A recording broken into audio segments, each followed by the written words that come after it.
예산안 처리를 둘러싸고 여야가 막판 줄다리기를 이어가고 있습니다. 민주당은 오늘 반드시 예산안을 통과시키겠다는 입장이지만 자유한국당은 추가 삭감을 요구하며 폭력 저지에 나섰습니다. 국회를 연결해 현재 상황 알아봅니다. 예산안에 앞서 여야가 합의한 민생 법안 16건은 국회 본회의를 통과했습니다. 스쿨존 내 과속단속 카메라 설치를 의무화하는 민식이법과 주차장 안전을 강화하는 하준이법도 가결됐습니다. 너의 이름으로 된 법으로 다른 많은 아이들이 다치거나 사망하거나 그런 일을 막아줄 수 있을 거야. 수도권과 충북 지역에 이번 겨울 처음으로 미세먼지 비상 저감 조치가 발령됐습니다. 서울, 경기와 충남, 대구에는 초미세먼지 주의보도 내려졌습니다. 24살 청년 김용균 씨가 화력발전소에서 작업하다 목숨을 잃은 지 오늘로 일주기를 맞았습니다.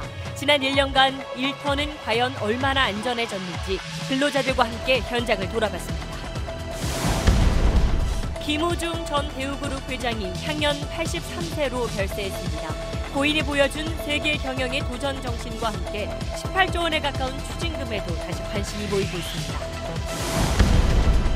봉준호 감독의 영화 기생충이 한국 영화로는 처음으로 미국 골든글로브상 후보에 올랐습니다. 감독상과 각본상, 최우수 외국어 영화상까지 3개 부문 후보로 지명됐는데 현지 반응을 취재했습니다. 조국 전 장관의 부인 정경심 교수의 사건을 맡은 재판부가 동양대 표창장 위조 혐의와 관련해 검찰의 공소장 변경 요청을 허가하지 않았습니다. 어떤 의미가 있는지 짚어봤습니다.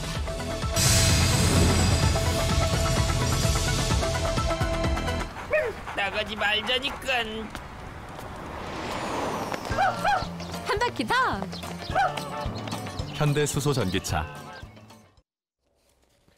네, 여러분, 정기국회 마지막 날인 오늘 국회가 숨가쁘게 움직였습니다. 민주당은 정기국회가 끝나는 오늘 밤 12시 안에 예산안을 처리하겠다고 밝혔는데 합의냐 결렬이냐 마지막 갈림길에 서 있습니다. 국회 취재기자 연결해서 현재 상황 알아보겠습니다. 자, 박하정 기자, 시시각각 상황이 계속 바뀌고 있는데 지금 본회의가 소집돼 있는 겁니까? 네, 지금 국회 굉장히 긴박하게 돌아가고 있습니다. 오후 내내 국회 의장실에서 이어졌던 3당 교섭단체 원내대표 회동 난항을 겨듭했던 가운데 민주당이 바로 지금 저녁 8시에 본회의를 소집해서 예산안을 처리하겠다고 공지를 했습니다. 민주당 입장에서는 더 기다릴 수가 없으니 한국당을 뺀 여야 협의체들이 모여서 만들었던 4+1 예산안으로 예산안을 처리하겠다는 겁니다. 민주당 중진 의원들이 협상장까지 찾아와서 오늘 정기국회 내 처리를 거듭 압박하는 모습도 눈에 띄었는데 민주당이 오늘 다수결 강행 처리 쪽으로 입장을 굳힌 것 같습니다. 그러자 조금 전인 7시 40분쯤 한국당도 의원총회에 들어갔는데요. 민주당이 본회의를 일방적으로 소집했다면서 예산안 강행 처리 실력 저지에 나설지도 논의 중입니다. 자, 그럼 결국 예산안을 두고 한국당과 이제 협의가 잘 안 된 건데 어떤 부분에서 지금 가장 부딪히고 있는 건가요? 네, 예산안 감액 규모 차이가 핵심 쟁점입니다. 한국당은 총선용이다, 선심성 예산이다라고 하면서 대폭 깎기를 원하고 있는데 민주당은 경기 살리기 위한 재정 확대용이다, 대폭 삭감 받아들일 수 없다는 겁니다. 내년도 정부 예산안 원안이 513조 원인데 한국당은 4조 원 이상 감액하자 민주당은 1조 2천억 원 이상은 안 된다고 버텼고 4천억 원 정도를 더해서 이제 1조 6천억 원 선에서 감액하자는데 의견 접근이 이루어졌다는 얘기도 나왔지만 세부 합의까지는 이르지 못했습니다. 자, 본회의 소집 시간인 밤 8시를 막 지나면서 지금 박하정 기자 뒤쪽으로도 굉장히 많은 국회의원들이 모이고 있는 게 보이네요. 네, 제 뒤로 보이는 곳이 본회의장인데 바로 앞 회의장에서 민주당이 의원총회를 마치고 조금 전 본회의장으로 이동을 했습니다. 저희가 취재를 좀 해서 의원들에게 연락을 해보니 오늘 4+1 예산안을 처리하기로 했다라는 답이 돌아왔습니다. 한국당 의원들도 속속 모이고 있는데요. 물리적 충돌 가능성도 배제할 수 없을 것 같습니다. 지금까지 국회에서 SBS 박하정입니다. 네, 새로운 내용이 들어오는 대로 다시 국회를 연결해서 알아보도록 하겠습니다. 자, 이렇게 국회가 긴박하게 움직이고 있는데 자, 여기서 예산안 심사를 매년 이렇게 하는 게 과연 괜찮은 건지도 짚어보고 가겠습니다.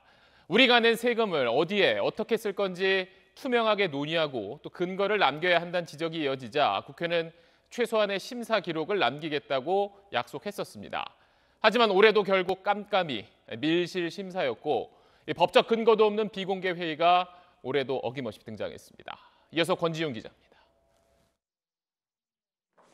예산안 심사 시한을 사흘 앞둔 지난달 27일 국회법 어디에도 근거가 없는 예산 결산이 여야 간사들의 비공개 회의, 소소위가 어김없이 가동됐습니다. 이번엔 최소한의 기록은 남기겠다고 했지만 간사 간 협의도 반드시 속기록을 작성하고 비공식 회의에도 논의 내용을 기록하고 공개할 것을 권유합니다. 건의에 그쳤을 뿐 달라진 건 없습니다. 특히 올해는 소소위 파행으로 한국당을 뺀 4+1 여야 협의체에서도 예산 심사를 했는데 모두 어떤 기록도 남기지 않았습니다. 내가 낸 세금의 편성 과정과 심사 타당성을 시민들이 알 길이 없게 됐다고 지적하자 여야 간사들은 이렇게 답했습니다. 밀실이라고 말하는 건 뭐 특별하지 않고요. 이미 간사협의체 이렇게 하고 있는 거니까.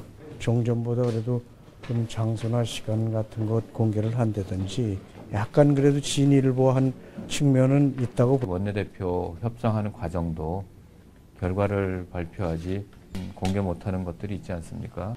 예산 심사 한참 전인 지난 3월 국회의장사나 국회혁신자문위는 예산 심사 투명성 제고 법안을 강력 권고했지만 국회는 받아들이지 않았습니다. 예결위 소위원회에 대해서는 비공개를 엄격히 제한하고 소위원회가 아닌 회의 형식으로 심사 결정하지 않도록 명문화할 것을.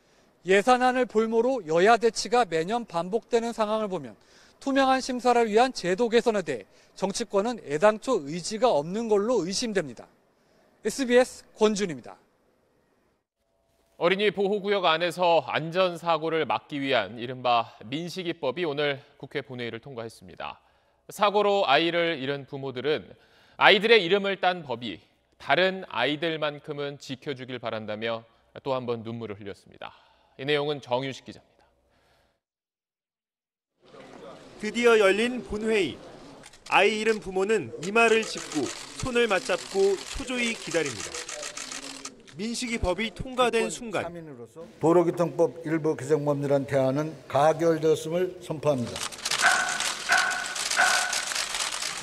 나지막한 탄식과 함께 기쁨과 슬픔, 안도감과 안타까움이 뒤섞인 눈물이 쏟아집니다. 아무도 관심 가져주지 않았던 우리 아이들 법들 거기서 형 노릇한다고 끄집어내서 준 건 아닌가. 아이 잃었던 힘듦보다 더 힘든 건 없어요. 엄마가 일하는 가게로 오다 숨진 민식이가 생각나 생업인 가게마저 접고 국회를 찾아 호소한 지 59일째. 대통령 앞에도 서고 무릎까지 꿇으면서 나아갔습니다. 세금 낭비다, 형벌이 지나치다며 악성 메시지를 보내는 일부 사람들로 힘들었지만 포기하지 않았습니다. 아이가 돌아오는 것도 보상을 받는 것도 아닌데 이렇게까지 달려온 이유를 마지막 편지로 대신했습니다. 너를 다시 못 보는 그 아픔에서 엄마 아빠가 평생 헤어나올 순 없겠지만 그래도 너의 이름으로 된 법으로 다른 많은 아이들이 다치거나 사망하거나 그런 일을 막아줄 수 있을 거야. 민식이 법 통과로 어린이 보호구역에는 단속 카메라와 신호등이 설치되고 가해자에 대한 처벌이 강화됩니다. 경사진 주차장에선 차량 미끄럼 방지 장치를 의무화한 하준이 법도 국회 문턱을 넘었습니다. 그러나 혜인이 법, 태호 유찬이 법, 한음이 법은 아직 본회의에 오르지 못한 상태. 부모는 마지막 호소를 잊지 않았습니다. 아이들의 안전에 꼭 필요한 법안이니까 20대 국회 남은 시간 다른 어린이 생명 안전 법안들도 좀 챙겨주셨으면. SBS 정윤식입니다. 네, 다음 소식 이어가겠습니다. 오늘은 밖에서 숨 쉬는 것조차 겁날 정도로 미세먼지에 뒤덮인 하루였습니다. 자, 이 사진은 오늘 서울 목동의 한 건물에서 찍은 사진입니다. 이게 평소에는 지금 왼쪽 위쪽에 보시듯이 SBS 건물이 뚜렷하게 잘 보이던 곳입니다. 똑같은 데서 찍은 두 장의 사진인데 우리 오른쪽에 보시는 것처럼 오늘은 모든 풍경이 잿빛으로 바뀌었습니다. 미세먼지가 바깥에서 우리나라 쪽으로 많이 건너왔기 때문인데 미세먼지가 짙을수록 붉게 나타나는 이 위성 사진만 봐도 답답한 한반도를 잘 알 수 있습니다. 자, 지금도 이렇게 심각한데 중국 당국은 올겨울 대기 오염이 짙고 또 광범위할 거라고 내다봤습니다. 서동균 기자와 베이징 정성엽 특파원이 우리나라와 중국 상황을 차례로 전해드리겠습니다. 뿌연 먼지가 도심 전체를 뒤덮었습니다. 강위의 대교는 희미하게 형체만 보입니다. 광화문 뒤로 보이던 북한산도 먼지에 가려 모습을 감췄습니다. 높은 곳에 올라와 봤습니다. 뿌연 먼지층 때문에 지상의 건물들은 식별조차 어렵고 초미세먼지 농도는 세제곱미터당 100마이크로그램을 넘으며 매우 나쁨 수준을 보이고 있습니다. 지난주 한파가 찾아왔을 때와 비교적 포근했던 오늘 서울 풍경이 확연히 달라졌습니다. 전국의 초미세먼지 최고 농도는 서울이 108, 인천이 113, 경기 104로 매우 나쁨 수준을, 그 밖의 지역도 일부 남부지방을 제외하곤 나쁨 수준을 보였습니다. 오전부터 중국 등에서 국외 미세먼지가 남서풍을 타고 들어왔고 대기가 안정돼 미세먼지가 정체됐기 때문입니다. 미세먼지의 안개까지 겹치면서 공항 여객기 운항도 큰 차질을 빚었습니다. 이번 겨울은 시베리아 고기압 영향이 줄어 예년보다 따뜻하면서 미세먼지가 더욱 기승을 부릴 걸로 예상됩니다. 예년에 비해서 다소 약할 것으로 예상되기 때문에 찬 북서기류도 약할 것으로 전망되어서 대기가 좀 정체될 가능성도 높다고 할 수 있습니다. 내일도 전국 대부분 지역에서 미세먼지 나쁨 수준이 예보됐습니다. SBS 서동균입니다. 베이징 중심가의 빌딩들이 자욱한 스모그에 잠겼습니다. 가시거리 500m도 안 되는 날이 사흘 연속으로 이어졌습니다. 오늘 오전까지도 베이징의 공기질 지수는 심각 오염 수준인 200을 넘었습니다. 昨天咳嗽一宿，他从小就呼吸道不太好，所以天气只要一变化，就是雾霾一严重，他就明显的咳嗽。 중국 환경당국은 올겨울 최악으로 평가된 이번 스모그의 가장 큰 원인으로 대기 정체를 꼽았습니다. 엘니뇨 현상의 영향으로 스모그를 쓸어내는 북풍이 약해서 대기 오염 물질이 더 잘 쌓이고 더 오래 머문다는 얘기입니다. 이런 이유로 중국 당국은 올겨울 대기 오염이 짙고 광범위할 것이라고 전망했습니다. 새롭게 바꾼 대기 오염 대책도 상황을 악화시켰다는 지적이 나오고 있습니다. 경기 위축을 고려해 기업별로 대기 오염 감축 조치에 사정을 봐준 정책이 결국엔 허술한 단속을 부를 수 있다는 겁니다. 또 인민들에게 따뜻한 겨울을 보장하겠다며 대기 오염의 주 원인인 석탄 난방을 빠르게 바꾸지 못한 것도 원인으로 꼽힙니다. 실제 중국의 에너지 생산 원료 가운데 석탄이 차지하는 비중은 줄었지만 석탄의 절대적인 사용량은 늘었습니다.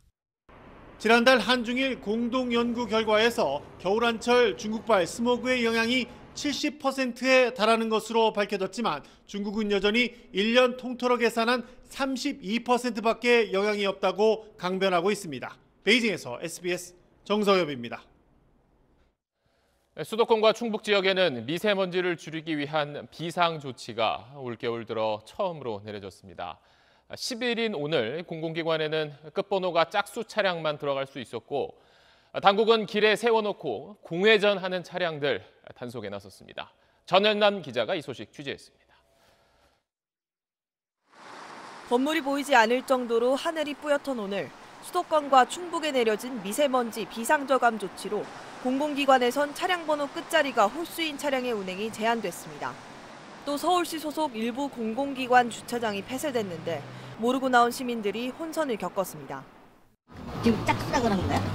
아예 짝수가 아니라 근처 주차장이 어딨나요? 이건? 평상시라면 가득 차 있어야 할 구청의 주차장인데요. 오늘 행정공공기관 주차장 전면 폐쇄 조치로 이렇게 공무수행 차량 외에 다른 차량을 거의 찾아볼 수가 없습니다. 수도권에선 저감 장치를 달지 않은 배출가스 5등급 차량 운행이 전면 통제됐는데 CCTV 단속 시스템으로 오늘 오후 3시까지 서울 시내에서만 위반 차량 6,700여 대가 적발됐습니다. 또 서울 시내 곳곳에선 경유 차량 배출가스 단속과 함께 차량 공회전 단속도 이뤄졌습니다. 공회전 단속은 오늘같이 비상 저감 조치 발령일 경우에는 경고 없이 2분간의 시간을 측정한 다음에 과태료를 부과하고 있고요. 공사장 먼지도 줄이기 위해 출근 시간대 건설 공사가 중지되기도 했습니다. 내일도 수도권, 부산, 대구, 충남, 충북, 세종, 강원 영서 총 9개 지역에 미세먼지 비상저감 조치가 시행됩니다. SBS 전연남입니다. 네, 세계는 넓고 할 일은 많다며 글로벌 경영에 앞장섰었던 김우중 전 대우그룹 회장이 향년 83세로 어젯밤 별세했습니다. 빈소에는 경제계 인사들의 발길이 이어졌습니다. 먼저 노동규 기자입니다. 김우중 전 대우그룹 회장은 어젯밤 자신이 세운 아주대병원에서 가족들이 지켜보는 가운데 별세했습니다. 1999년 대우그룹이 해체된 지 20년 만입니다. 베트남에 주로 머물다가 지난해 말 지병 악화로 귀국해 장기 입원해온 김 전 회장은 따로 연명 치료를 받는 건 거부한 걸로 알려졌습니다. 경제계는 김 전 회장이 산업화 시절 한국 주력 산업의 내실을 다지고 글로벌화를 선도한 주역이었다며 애도했습니다. 빈소엔 옛 대우그룹 임직원을 비롯해 경제계 인사들 발길이 이어졌습니다. 조금 줄였으면은 대우가 해체 안 하고도 되지 않았을까. 별로 그렇게 세상 사람들이 인정을 안 해주는 것 같아서 그래서 제가 마음이 좀. 우리 한국 경제가 오늘날 이 정도 수준까지 올라오는데 매우 큰 공헌을 하신 분이고. 1936년 대구에서 태어난 김 전 회장은 만 30살에 대우를 창업한 뒤 옛 공산권은 물론 아프리카 오지에서까지 사업을 벌이며 대우를 한때 재계 2위까지 올려놨습니다. 하지만 외환 위기로 부실이 드러난 그룹이 해체된 뒤 해외로 떠나 낭인 생활을 해야 했습니다. 2014년엔 그룹 해체가 당시 정부 관료들의 정치적 판단 오류였다고 주장해 다시 주목받기도 했습니다. 세계는 넓고 할 일은 많다던 자신의 소신대로 베트남에서 인재 양성 사업을 하며 재기를 노렸지만 끝내 병마를 이기지는 못했습니다. SBS 노동규입니다. 자, 무역회사 직원이었던 김우중 회장은 만 30살에 대우를 창업했습니다. 그리고 이후 30년 만에 대우를 41개 계열사, 직원 숫자 30만 명인 국내 재계 2위 회사로 만들면서 셀러리맨의 신화로도 불렸지만 IMF 외환 위기 속에 막대한 분식 회계가 드러나면서 결국 그룹이 해체됐습니다. 우리나라 과거 고속 성장 시대에 빛과 그림자를 함께 보여준 기업인이라는 평가입니다. 이어서 김도균 기자입니다. 세계와 함께 숨쉬는 그런 나라를 만들어라. 큰 나라를 만드는 세계 경영. 대우가 있습니다. 1967년 자본금 500만 원으로 시작한 대우는 한국의 종합상사 시대를 연 무역회사였습니다. 섬유와 와이셔츠 수출에서 10년 만에 조선소와 전자산업으로 진출했고 당시로선 파격적인 남미와 아프리카 시장에 이어 소련 붕괴 직후인 90년대엔 폴란드, 헝가리 등의 자동차 공장을 인수하며 동유럽 시장까지 진출했습니다. 저서 세계는 넓고 할 일은 많다는 당시 베스트셀러가 되기도 했습니다. 이만한 능력을 가진 회사, 이만한 엔지니어를 가진 우리나라, 이 자신 가져도 돼요. 절대 난 경쟁에서 진다고 안 봅니다. 하지만 공격적인 사업 확장에 뒤따른 무리한 차입 경영은 외환위기의 벽을 넘지 못했습니다. 저희 대우그룹은 지금까지 경험하지 못한 많은 애로를 겪고 있습니다. 당초 계획했던 GM과의 자동차 사업 합작에 의한 외자 유치 협상이 지난해 9월 돌연히 연기됨으로써 급격한 유동성 위기 속에 구조조정을 모색하던 대우는 막대한 분식 회계까지 드러나면서 1999년 해체의 운명을 맞았습니다. 고도로 성장하는 시기를 상징했던 기업이라고 볼 수가 있겠고요.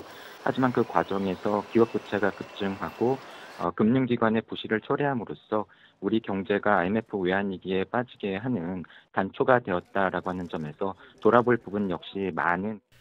징역형을 받았다가 2007년 사면됐던 김 전 회장이지만 검찰은 아직 남은 17조 원대의 추징금에 대해선 연대 책임이 있는 전직 대우 임원들을 통해 계속 집행할 예정인 것으로 전해졌습니다.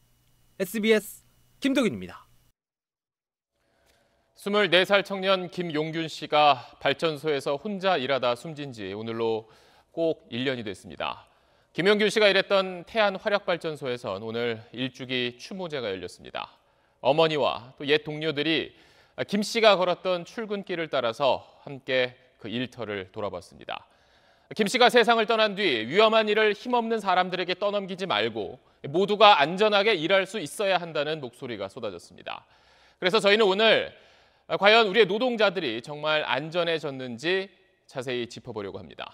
먼저 이경원 기자가 사실은 코너에서 우리 노동 환경이 얼마나 달라졌는지부터 따져보겠습니다.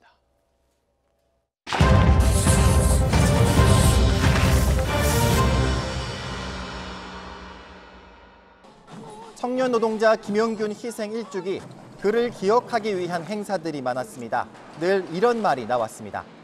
아직도 현장에는 전혀 바뀌지 않고 있다는 게 현실입니다. 달라진 거라고는 아무것도 없습니다. 여전히 바뀌지 않았습니다. 사실은 팀은 김용균 씨가 숨지기 전 6개월, 그리고 숨진 뒤 6개월 이렇게 나눠서 전국 산업 현장의 사망 사고를 비교해봤습니다. 숨진 노동자 전체 숫자, 김용균 씨 사망 전 6개월 동안 464명, 사망 이후 6개월 동안은 485명이었습니다. 사망 사고 원인은 떨어짐, 끼임, 깔림 순이었던 게 떨어짐, 기타, 끼임 순으로 바뀌었을 뿐입니다. 희생자는 50대, 60대, 40대 순 달라지지 않았습니다. 사고 건수와 사망, 노동자 숫자, 그리고 사고 유형, 김용균 씨 사망 전과 후가 구분이 되지 않을 만큼 판박이었습니다. 산업 현장에서 비슷한 사고가 되풀이되고 하루에 약 3명의 노동자가 주검으로 발견되고 있습니다. 제2의 김용균이 있어서는 안 된다고 이른바 김용균법, 산업안전보건법이 지난해 국회를 통과했습니다. 위험한 작업은 외주 주지 말라고 했던 이 법은 정작 김용균 씨가 했던 작업은 그 대상에서 제외됐습니다. 그래서 김용균법인데 김용균이 없다는 비판이 나왔습니다. 특별조사위원회가 내놨던 권고안 22개는 대부분 지켜지지 않고 있다고 노동자들은 말합니다. 김용균 이후 우리 사회는 죽지 않고 일할 권리를 외쳤지만 달라진 건 별로 없었습니다. SBS 이경원입니다. 네, 들으신 대로 김용균 씨가 세상을 떠난 뒤에도 크게 바뀐 건 없었습니다.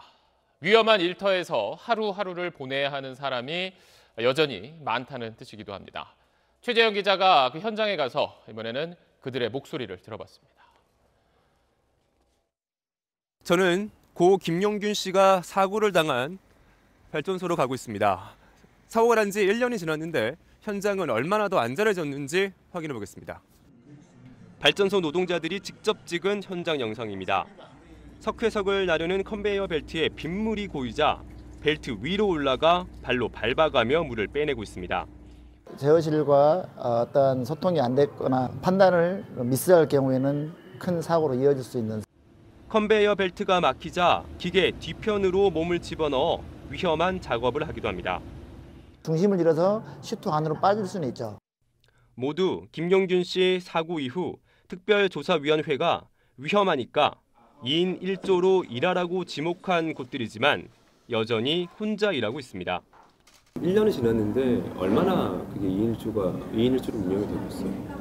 실질적으로 2인 1조의 인원은 투입된 건 없고요. 특별조사위원회가 2인 1조 근무를 위해 인력을 대거 충원할 것을 권고했지만 실제로 투입된 인원은 약 4분의 1에 불과했습니다. 위험하지 않다고 보면서 인원을 충원해주지를 않고 있습니다. 노동자들 스스로 품앗이 형태로 2인 1조 근무를 하는 곳도 있습니다. 어느 동료가 그 상태인가를 확인해서 야 같이 가자라고 해서 같이 가죠. 발전노계사는 내년부터 인력을 추가 채용할 것이라고 했는데 혼자 일하는 위험이 얼마나 줄어들지는 의문입니다. 여기서 어느 정도 수준으로? 한 65% 정도 수준으로 용역 결과가 나온 걸로 알고 있습니다. 혼자 하다가 문이 닫혔는데 뭘 모르고 기계를 잘못 눌러서 이 사이에 만약에 잠깐 꼈다. 이렇게 쭉 열립니다. 그럼 사람이 이렇게 떨어질 수 있습니다. 승강기 사업장은 내년부터 2인 1조 근무가 의무화되지만 아직도 나홀로 근무하는 노동자들이 있습니다. 적게 받은 비용으로 많은 업무량을 오버해서 이런 경우가 사실은 있었습니다. 김영균 씨 사망 이후에도 바뀌지 않는 노동 현장, 그 뒤에는 한참 뒤처져 있는 제도가 있었습니다. 산업안전보건법에 2인 1조가 명문화되어 있지는 않습니다. 2인 1조 작업은 슬로건, 구에 그쳤던 것이 우리의 현실입니다. 네, 김영균 씨 일주기를 맞아서 지금 이 시간 서울 광화문 광장에서도 추모 행사가 열리고 있습니다. 방금 리포트 전해드린 최재영 기자가 지금 광화문 광장에 나가 있습니다. 자, 최재영 기자, 늦은 시간인데도 오늘 행사에 많은 분들이 함께하고 계시네요. 절대로 죽음을 앞두고 흥정하지 않았습니다. 네, 지금 이곳에서는 약 50명 정도 참석한 가운데 1시간 넘게 추모 행사가 이어지고 있습니다. 지금 이 행사가 열리고 있는 이곳 바로 뒤편에는 고 김용균 씨의 추모 분향소가 마련되어 있는데 이곳으로 가는 시민들이 분향소를 찾는 모습도 현장에서 볼 수 있었습니다. 시민들은 고 김용균 씨가 남긴 과제를 우리 사회가 아직 풀지 못하고 있다고 말했습니다. 일터에서 숨지는 노동자 숫자가 이웃한 일본보다 2배 넘는 게 우리의 현실입니다. 최소한의 안전을 지켜주는 대책들이 산업 현장에 서둘러 도입돼야 한다는 게 추모 행사 참석자들의 한결같은 요구였습니다. 지금까지 광화문에서 전해드렸습니다. 네, 다음 소식입니다. 어제 새벽 지하차도를 빠르게 달리던 승용차가 갑자기 균형을 잃고 도로 옆 가로등과 변압기에 부딪혔습니다. 차가 완전히 부서지며 타고 있던 3명이 다치고 근처 전기 공급이 끊기기도 했습니다. 안희재 기자입니다. 이른 새벽 지하차도를 달리는 차량 옆으로 검은색 승용차가 빠르게 스쳐 지나갑니다. 추월 직후 갑자기 균형을 잃더니 도로 밖으로 튕겨나갑니다. 일대 가로등이 동시에 꺼지고 어둠 속에서 커다란 불꽃이 튀어오릅니다. 어제 새벽 5시 반쯤 경기도 화성의 한 도로에서 23살 조모 씨가 몰던 승용차가 가로등과 충돌했습니다. 지하차도를 빠져나온 차량은 여기 서 있던 가로등과 부딪힌 뒤 이곳 인도로 올라온 뒤에 여기 서 있던 변압기와 2차 충돌했습니다. 사고 충격으로 두동강 난 차량 앞부분이 변압기를 덮친 겁니다. 이 사고로 뒷좌석에서 오른팔을 크게 다친 22살 안모 씨를 비롯해 탑승자 3명 모두 부상을 입었습니다. 또 변압기 파손으로 일대 10개 가구가 정전됐다 9시간 반 만에 복구됐습니다. 차가 중간에 붕 뜬 것 같아요. 그 속도를 이기지 못하고 파크 이러면서 불이 핀 거예요. 그래서 일단 에어백이 다 터져 있어서 어떻게든 이 사람들 살려야겠다는 생각밖에 안 들더라고요.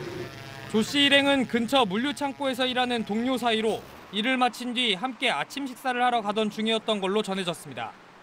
경찰은 사고 차량 블랙박스를 토대로 조 씨가 제한 속도를 지키지 않고 과속하다 사고가 난 걸로 보고 수사하고 있습니다. SBS 안희재입니다. 오늘 아침엔 15톤 화물차가 오르막길에서 미끄러지며 근처 건물을 들이받는 사고도 있었습니다.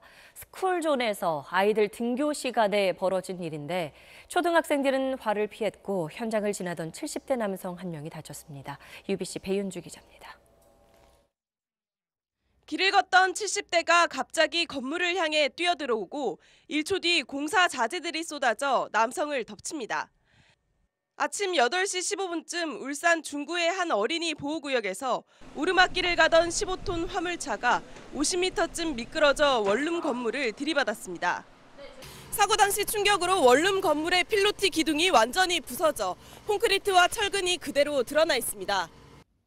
이 사고로 지나가던 79살 A씨가 다쳐 병원으로 옮겨졌고 주차돼 있던 차량 넉 대 등이 파손됐습니다. 이 차가 저 위에 가면서 쫙 내려오더라고. 너무 막 폭탄 터지는 같이 해갖고 요 막 부했더라고. 화물차 운전자인 65살 김모 씨는 사고 당시 에어식 브레이크의 에어가 작동하지 않아 차가 미끄러졌다고 진술했습니다. 계속 내려갔다가 여기 땡기가 불러버려요. 그만 이런데 서야 된다고 판단을 했지. 인근 초등학교 등교 시간이어서 사고 직전 초등학생 여러 명이 오갔지만 다행히 추가로 다친 학생은 없었습니다.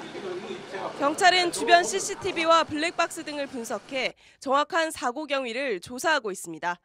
UBC 뉴스 배윤주입니다. 독도 소방 헬기 추락 사고로 순직한 소방대원 5명의 합동 연결식이 엄수됐습니다. 문재인 대통령은 고인들을 영웅으로 부르며 숭고한 희생 정신을 영원히 기억하겠다고 말했습니다. TBC 남효주 기자입니다. 독도 소방 헬기 추락 사고로 순직한 소방 항공대원 5명의 합동 연결식장. 사랑하는 가족을, 또 믿고 의지했던 동료를 떠나보내는 마지막 자리. 아직도 믿어지지 않는 5 대원들의 연결식이 시작되자 유족들은 울음을 터뜨렸습니다.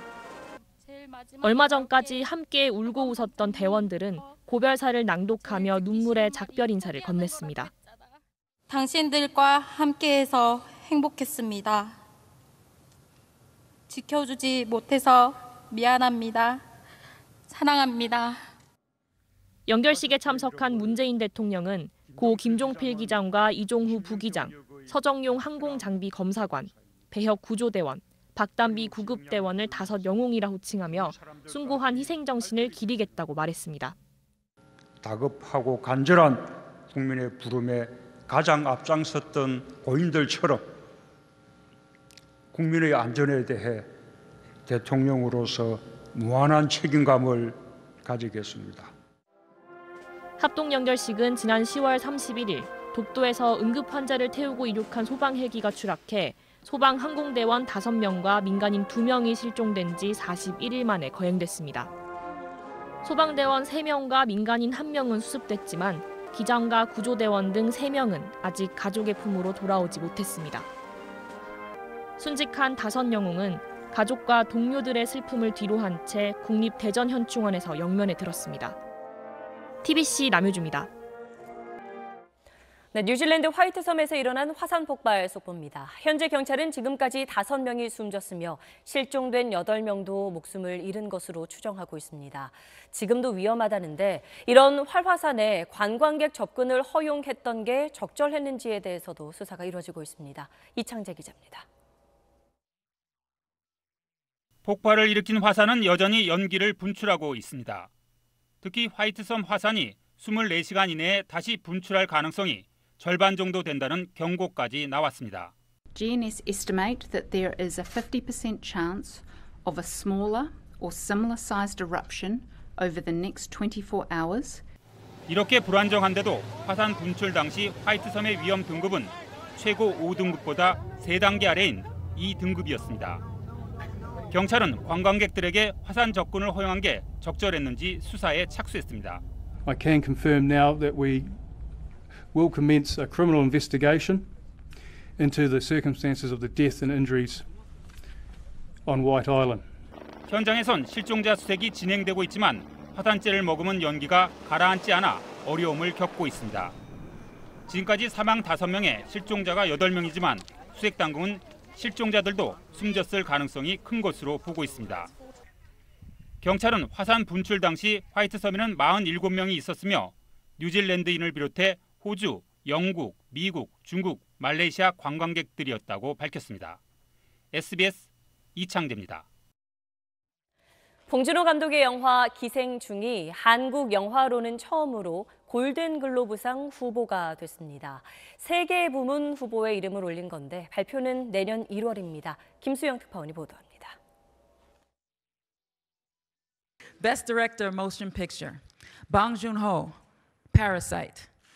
영화 기생충이 골든글로브 감독상과 각본상, 그리고 최우수 외국어 영화상 이렇게 3개 부문 후보작에 올랐습니다. 아카데미상과 함께 최고 권위의 미국 영화상으로 평가받는 골든글로브상에 한국 영화가 후보가 된 건 이번이 처음입니다. 수상작 발표는 내년 1월인데 상을 받을 경우 한 달 뒤 열리는 아카데미 시상식에도 영향을 미칠 것으로 보입니다. 지난 10월 미국 개봉 이후 기생충에 대한 평론가들의 호평은 이어지고 있습니다. 전미 비평가협회 외국어 영화상을 시작으로 LA, 뉴욕, 토론토 비평가협회가 주는 상을 줄줄이 받았고 뉴욕타임스가 선정한 올해 최고의 영화 3위에도 선정됐습니다. 관객 흥행 면에서도 개봉관 3개에서 출발해 이번 달 최대 620개까지 늘어났고 흥행 수입이 1,900만 달러를 넘겼습니다. Oh, well, this one did really good when it came out, but now it's starting to trickle down and we got to move it to a different. That's not happening with Parasite. It's still going strong. 블랙 코미디 형식을 빌려 자본주의 사회의 양극화와 계급 갈등을 다뤘는데 미국인들에게도 공감 가는 주제였다는 평가가 나옵니다. Some very intense, sad themes, thinking about inequality and sort of the state of our society. But I really enjoyed it. I would watch it again. I'm going to be up, like that guy was saying, all night. 영화 기생충의 선전은 가장 한국적인 영화도 가장 세계적인 영화가 될 수 있다는 걸 보여주고 있습니다. 워싱턴에서 SBS 김수영입니다. 조국 전 법무장관 청문회가 열렸던 지난 9월 6일 검찰은 조 전 장관의 부인 정경심 교수를 동양대 표창장을 위조한 혐의로 기소했습니다. 공소시효가 다 돼간다는 이유로 소환 조사도 하기 전에 이례적으로 먼저 기소부터 한 겁니다. 이후 검찰은 이 수사 과정에서 처음 공소장에 썼던 것과 범행 일자라든지 공범 같은 주요 내용이 달라지자 법원에 그 공소장을 바꾸겠다고 했습니다. 그런데 오늘 법원이 그걸 받아들이지 않았습니다. 이유가 뭔지, 그럼 또 앞으로 재판엔 어떤 영향이 있는 건지 김기태 기자가 설명하겠습니다. 법원이 검찰의 공소장 변경 허가 신청을 불허한 이유는 이렇습니다. 재판부는 첫 공소장에선 2012년 9월 7일 동양대학교에서 불상자와 공모했다고 적었지만 추가 기소할 때는 2013년 6월 정 교수의 주거지에서 딸과 공모했다고 적시했다며 두 공소 사실의 동일성을 인정할 수 없다고 밝혔습니다. 표창장 내용과 죄명 등으로 보면 외형상 같은 사건으로 보이지만 공범이나 일시, 장소, 방법, 목적 등 같은 사건으로 인정하는 법적 기준을 하나도 충족하지 못해 사실상 다른 사건이라는 겁니다. 검찰의 반박이 거세게 이어지자 재판부는 계속 반발하면 퇴정시킬 수 있다고 경고하기도 했습니다. 정 교수 측은 검찰이 법률 외적인 정치적 판단으로 서둘러 기소한 결과라며 이제 법원의 시간이 됐다고 말했습니다. 검찰은 법원의 결정이 부당하다면서도 동양대 표창장 위조 혐의는 별도로 다시 기소하는 방안을 검토하겠다고 밝혔습니다. 첫 번째 공소장은 사실과 다른 내용이 많아 무죄로 판단될 가능성이 높은 데다 법원이 아예 별개의 사건으로 보고 있는 만큼 별도 기소로 재판부 판단을 받겠다는 겁니다. 재판부는 공소장 변경 불허와 별도로 검찰이 사건 기록을 정 교수 측에 주지 않는 것은 부당하다며 이번 주를 넘기면 정 교수에 대한 보석을 검토하겠다고 검찰을 압박했습니다. SBS 김기태입니다. 유재수 전 부산시 경제부시장이 감찰을 받을 당시에 금융위원회 금융정책국장직은 유지하게 해달라는 취지로 주변의 여러 인사들에게 부탁한 정황을 검찰이 포착했습니다. 검찰은 사실상 그 감찰을 무마하기 위한 청탁이었던 걸로 보고 있습니다. 이현영 기자가 단독 취재했습니다. 검찰은 재작년 청와대 특별감찰반의 감찰 당시 유재수 전 부시장이 구명 청탁을 한 정황을 포착했습니다. 유 전 부시장이 금융위원회 금융정책국장 자리에 계속 있게 해달라는 취지의 부탁을 했다는 관련 진술을 확보한 겁니다. 직책을 유지할 수 있도록 감찰을 중단해달라는 의미였던 걸로 검찰은 판단하고 있습니다. 검찰은 유 전 부시장과 가까운 사이인 김경수 경남도지사와 윤건영 청와대 국정기획 상황실장, 천경득 청와대 행정관 등이 이런 부탁을 받았을 가능성이 높은 걸로 보고 최근 잇따라 소환 조사했습니다. 검찰은 김 지사 등을 상대로 실제 유 전 부시장의 부탁을 받았는지, 감찰 중단 과정에 영향력을 행사했는지 등을 집중 조사했습니다. 검찰은 유 전 부시장의 구명 청탁이 누군가를 거쳐 최종적으로 조국 전 법무부 장관에게 전달됐을 걸로 보고 다음 주쯤 조 전 장관을 불러 조사할 방침입니다. 조 전 장관 측 변호인은 서울중앙지검에서 진행 중인 가족 관련 의혹 수사에서는 진술 거부권을 행사하고 있는 것과는 달리 감찰 무마 의혹에 대해서는 감찰 중단을 결정하게 된 경위 등을 설명할 예정이라고 밝혔습니다. SBS 이현영입니다. 비핵화 협상 시한은 올해 말까지라고 못 박은 북한이 계속 담화를 쏟아내고 있습니다. 이번엔 자신들의 최종 결심이 임박했다고 했는데 미국은 말 대신 유엔 안보리 소집 카드로 나섰습니다. 김아영 기자입니다. 더 잃을 게 없다던 김영철 아태위원장의 담화 발표 5시간 만에 북한이 또 공세에 나섰습니다. 새 담화의 주인공은 북한 외교의 총책인 리수용 노동당 국제부위원장. 리 부위원장은 트럼프 미 대통령을 향해 초조하겠지만 현실을 받아들이라며 더 큰 재앙적 결과를 보기 싫다면 숙고하는 게 좋을 거라고 경고했습니다. 또 김정은 위원장이 얼마 안 있어 최종 판단과 결심을 할 거라고 밝혀 사실상 정해진 듯한 새로운 길에 대한 입장 발표도 예고했습니다. 북한의 대미 담화는 이달 만 5번째, 외무성 간부부터 군 2인자의 전현직 대미 실세까지 총출동시켜 대응 수준을 끌어올리고 있는 겁니다. 미국은 말 대신 명시적인 경고 카드를 빼들었습니다. 동창리에서 대륙간 탄도미사일에 쓸 수 있는 엔진 시험까지 진행되자 유엔 안보리 회의를 소집했습니다. 단거리 미사일은 물론 잠수함 발사 탄도미사일까지 눈 감아줬던 기존 입장과는 달라진 겁니다. 그만큼 이제 심각하게 보고 있다. 미사일을 쏘지 말라라는 경고를 하는 거죠. 더 이상 협상하지 않는다라는 거를 미국이 밝힌 거다라면서 강력히 반발을 했죠. 안보리 공개 회의가 열리면 최근 북한과 연대를 강화해온 중국, 러시아가 어떤 반응을 보일지가 최대 관심사입니다. SBS 김아영입니다. 대표적인 승강기 업체들이 위험할 수 있는 유지 관리 업무를 전부 하청업체에 떠넘겼다가 적발됐습니다. 승강기 유지 관리는 하도급 주는 게 금지돼 있는데 이를 교묘하게 어겼습니다. 한지연 기자입니다.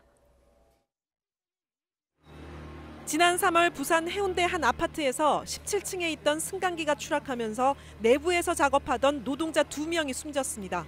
부실한 안전장치 탓인 걸로 조사됐습니다. 이렇게 일하다 숨진 승강기 업체 노동자는 올해만 7명으로 최근 5년 사이 37명이 목숨을 잃었습니다. 4개의 대형 승강기 업체가 불법 하도급으로 외주화한 게 이유라고 국정감사에서 지적됐습니다. 위험의 외주화가 원인이다. 이런 분석이 있습니다. 실제로 사망자의 대부분은 하청업체 소속 노동자입니다. 승강기 안전관리법에선 승강기 업체가 직접 유지 관리하는 게 원칙입니다. 다만 승강기 소유자가 동의할 경우 업무의 절반 이하를 하청업체에 맡길 수 있습니다. 하지만 국내 시장의 80%를 점유한 4개 대기업은 가짜 공동도급으로 눈속임했습니다. 한 대기업의 공동도급 계약서입니다. 모든 유지관리 업무를 협력업체가 맡는데 대기업은 보수의 25% 정도를 챙긴 뒤 나머지만 협력업체에 지급했습니다. 동등하게 일하고 수익을 나누는 공동도급이 아니라 불법 하도급 계약인 겁니다. 대기업에서 많게는 40%까지 돈을 뗍니다. 돈을 적게 주니까 일하는 사람도 부족하고 부실 점검으로 유지관리가 부실해지는 수밖에 없습니다. 그래서 안전사고가 생길 수밖에 없는 구조가 되고 있습니다. 행정안전부는 4개 승강기 대기업을 검찰에 고발했습니다. SBS 한지연입니다. 현 정부 들어 서울 아파트 실거래가가 41%나 올랐다는 조사 결과가 나왔습니다. 집값이 계속 오르자 최근엔 젊은 층도 매수에 나서고 있는데 집값이 떨어질 경우 희생양이 될 수 있다는 우려도 나옵니다. 정성진 기자입니다. 서울 광진구의 한 아파트 단지입니다. 전용 면적 84제곱미터가 현 정부 출범 당시 6억 중반에 거래됐지만 최근엔 10억까지 올랐습니다. 이런 아파트값 상승세는 서울 대부분이 비슷한 걸로 조사됐다고 부동산 114가 밝혔습니다. 지난 2년 반 새 상승률이 41%에 달했습니다. 강남구가 53%로 가장 많이 올랐고 종로, 광진 등 강북 지역도 50% 넘게 오른 곳이 많았습니다. 정부가 부동산 시장 안정책을 잇따라 내놨지만 효과가 크지 않았던 겁니다. 그러자 최근엔 30대 젊은 층까지 나서고 있습니다. 30대의 거래 비중이 31%까지 올랐는데 청약이 갈수록 힘들어지는 상황에서 집을 영영 못 사는 것 아니냐는 불안감이 작용한 걸로 보입니다. 여기에 투자하는 게 좋다, 여기가 괜찮다, 약간 나중에 집값이 오른다, 뭐 그런 얘기 하는 것 같아요. 하지만 집값이 더 오르지 않거나 하락할 경우 뒤늦게 뛰어든 젊은 층이 집값 폭탄 돌리기에 희생양이 될 수도 있습니다. 무리한 매수를 막도록 정부가 집값 안정에 강력한 의지를 보여야 합니다. 망치로 때려야 될 걸 자꾸 핀셋으로 한다. 하는 지점에서는 정부가 조금 과감한 정책적 결단이 필요한 시점이라고 보여져요. 궁극적으로는 시중에 풀린 막대한 유동성이 부동산 대신 갈 곳을 찾을 수 있도록 하는 종합적인 처방이 필요합니다. SBS 정성진입니다. 문재인 대통령이 제8차 한중일 정상회의에 참석하기 위해 오는 23일과 24일 중국 스촨성 청두를 방문한다고 청와대가 밝혔습니다. 한중일 정상회의에는 중국에서 리커창 총리가 참석하는데 문 대통령이 베이징에 들러 시진핑 중국 국가주석과 양자회담을 하고 일본 아베 총리와는 24일 회담하는 방안이 추진되고 있습니다. 톨게이트 요금 수납원들의 자회사 전환 추진으로 갈등을 겪어온 한국도로공사가 소송을 진행 중인 수납원들 대부분을 직접 고용하기로 했습니다. 도로공사는 지난 8월 대법원에 이어 최근 대구지법 김천지원에서 수납원들을 직접 고용해야 한다고 판결하자 이렇게 결정했습니다. 이강래 도로공사 사장과 민주노총은 내일 만나 직접 고용에서 제외된 노동자 문제 등 남은 사안을 협의할 예정입니다.